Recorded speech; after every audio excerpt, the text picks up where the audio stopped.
Живееме во времење на брз технолошки напредок, затоа Трилинг, покрај политичките состојби, продолжува да ја третира темата за применетите науки за вештачката интелигенција.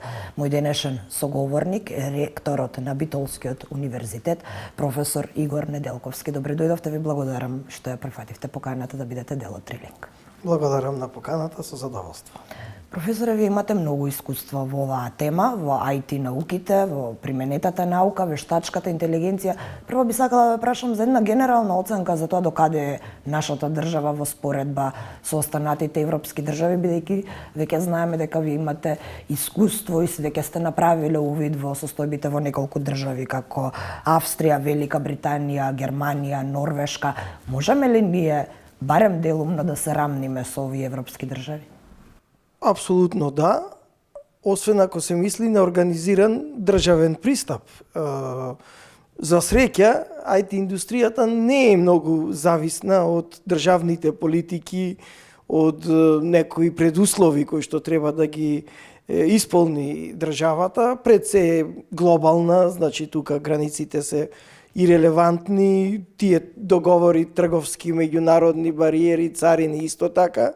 И таква една клима е многу поволна и затоа имаме бум во нашата држава без некоја професионална скромност. Слободно можам да речам и да ризикувам дека она економски раст што сега се одвива е воглавном инициран од многуте IT и други професии врзани со IT кои што работаат глобално, не се обременети со било какви локални регулативи, така да апсолутно и во вештачката интелигенција сме рамо до рамо со IT компаниите од светот. Впрочем и наши компании даваат аутсорсинг услуги за странски компании.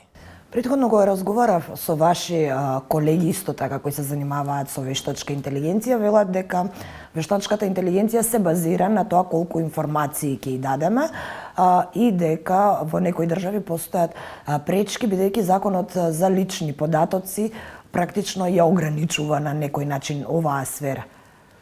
Апсолутно, деновиве бевме сведоци во медиумите дека Италија го забранила користењето на ChatGPT. Од мој аспект апсолутно неразумна одлука која е базирана баш на тоа дека користењето прекршува некои одредби од GDPR регулативата. Навистина проблем е тоа, меѓутоа забраните не се решение. Еве јас ќе спомнам една ситуација од пред скоро 2 века, 1865 е донесен во Велика Британија познатиот Locomotion Act. Фактички тој е донесен 1863, но е надграден 1865, каде сигурно многу гледачи имаат видено една позната слика на социјалните медиуми, каде пред возило оди човек со црвено знаме и мафта, видејќи тогаш биле уплашени од брзините кои ги развивале првите возила кои сте појавиле тогаш, автомобили, камиони и така натаму. И нормално постоел страв дека луѓето ќе бидат прегазени, дека ќе има многу жртви и по 2 години тој е укинат. Почната е регулација на сообраќајот. Сега сме во таа фаза.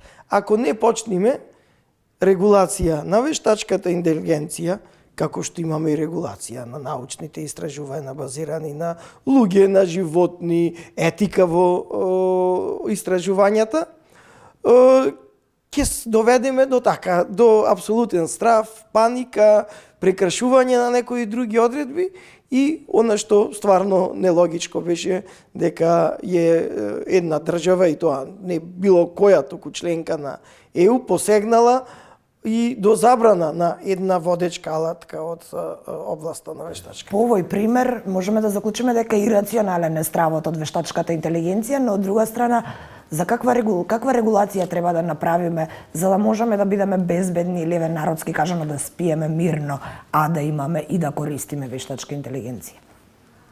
Кога е било што на почеток, никој страф не е ирационален. Подсетете се на 2 години порано, ковид ситуацијата. Како ги прибришувавме дома зеленчукот, овошјето, маски, баравме кај да купиме, немаше бидејќи не се знаеше што е причината, кои се последиците, колкава е смртноста и нормално се јави страф, вклучувајќи и кај владите кои што секаде во светот донесоја, нели, забрани и затворања. Така да е многу човечки на почетокот во непознатото да имате страф. Вие, но потоа, како што ќе се напредува науката, тоа е принцип на научните истражувања. Честите промени се основа на научните истражувања, иначе тоа не е наука ако нема перманентна промена. И како што ќе се развива науката за вештачката интелигенција, така ќе се намалуваат стравовите, а ќе се регулираат оние можни аспекти кои можат да доведат до криминогени активности, можеби неетичко однесување, впрочем, како и во секојдневниот живот, каде имаме регулација за докаде е дозволен одреден кодекс на облекување. Имаме различни институции, различни во јавните простори, кои се принципи на однесување во дневните, во вечерните. И тоа е нормално за било кој аспект на човековото жидење, така да таквите елементи ќе следат континуирано и ќе се менуваат, како што се менува, впрочем, се во тие регулативи во другите сфери.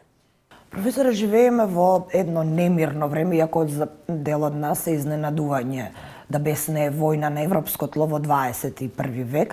Технолошкиот напредок и тука има огромна улога. Трката за технолошкиот напредок и по вооружувањето не е престаната, напротив, станува се поактуелна и во контекст на вештачката интелигенција многу држави стравуваат дека ќе им овозможи на други држави или сојузи да прават шпиунски активности.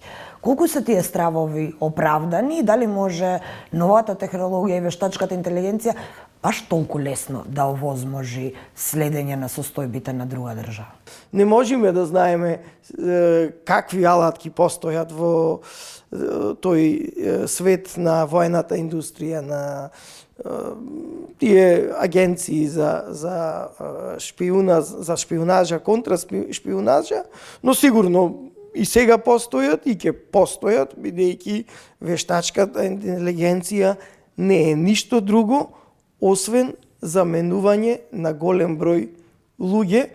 Впрочем, и секој компјутер ја има таа улога, а вештачката има интелигенција да замени голем број на експерти, на високо едуцирани, паметни луѓе. И нормално секој би сакал да ја има таа алатка, наместо да има 100 аналитичари, да има 1 милион аналитичари. Дел од владите веќе почнаа да користат Романија, нашата влада презема еден проект со вештачка интелигенција од Фондот за иновации. Да, тоа е многу добро. Тоа е многу добро. Еве да се пофалам и ние како Универзитет Свети Климент Охридски, мој докторант започна да работи на тема која ќе имаме чатбот и тоа ќе биде со човечки лик, значи со реален лик од човек скениран, значи кој постои во реалноста, тоа ќе бидат нашите референти за студентски прашања и ќе ги заменува да не мора студентите да одат да прашаат во 80% од случаевите. Така и тој е стварно за пофалба, бидејќи знаете, стално имаме ние фрустрација кога ќе одиме на шалтер, па немаме доволно информации, па ќе не вратат некогаш вака таа што ја слушнав. Практично да ги замени студентски прашања. Не само студентски, и овие шалтери што се во државната управа, да вие пред да одите си разговарате буквално со човек и го прашате што треба да однесете кога ќе ојте на шалтер само да ги оставите документите. На тоа многумина би одговориле дека ќе им ја преземе работата на луѓето. Вистина ли е тоа? Апсолутно, но која работа се е прашањето? Дали јас кога и студирав, и се вработив. Дипломската работа, веќе магистерската и докторатот сам си ги куцав, ми ги куцаше дактилограф. Во секоја установа, зависи од големината, имаше од 1, па во некои до 50, до 100 дактилографи, кои што ги прекуцуваја она што им го напишале директори, шефови и така натаму. Дали денеска сте слушнале за некој дактилограф? Нема. Бидејќи сите сами си ги отчукуваме текстовите на нашите компјутери. Значи, се промени типот на работата. А иако компјутерите се секаде присутни, се уште фалат многу работни места, се отвораат, денеска имаме во целиот развиен свет глад за работни места, токму заради компјутерите. Од тие згаснуваат одредени професии, но се отвораат многу нови можности, повеќе слободно време, повеќе патувања, повеќе активности надворот од работните задачи, а тоа значи поголема потреба за услуги кои што се директни, така да тоа ќе се случи неминовно. Многу професии ќе се намалат или ќе се напуштат. Сите ние денеска сме приучени. Никој од нас немал ни дипломски, ни последипломски, ни докторски студии на област, бидејќи во тие години не ни постоела. Како го гледате вие? Како ја гледате оваа промена? Што треба да направиме за да можеме брзо практично да ги стигнеме земјите од Европската унија, на пример? Потребно ли е да донесеме странска експертиза или можеби треба да ги праќаме нашите студенти на размени во некои развиени држави? Како стои Битолскиот универзитет со размените се најдобрата работа и флуктуацијата е најдобрата работа што може да му се случи на било кое општество, затоа ние се тежиме да видиме отворени општества. Ние во таа размена, за жал, немаме национални средства, ги користиме Еразмус програмите на Европската унија, многу помагаат, не само за наставниот кадар, туку и за студентите. И тука ни фали таа една компонента каде што можеби и ние како држава организирано ќе испраќаме одредена група на млади или можеби не толку млади, не е битно, да одреден период од недела па до семестар или година поминат во така центри кои што се напредни и стекнат искуство. Професоре, ви благодарам многу што дојдовте од Битола за да бидете гостин во Трилинг. Ви благодарам. Ви благодарам и јас на вака интересната тема што ја загатнавте и што ја обработувате како телевизија.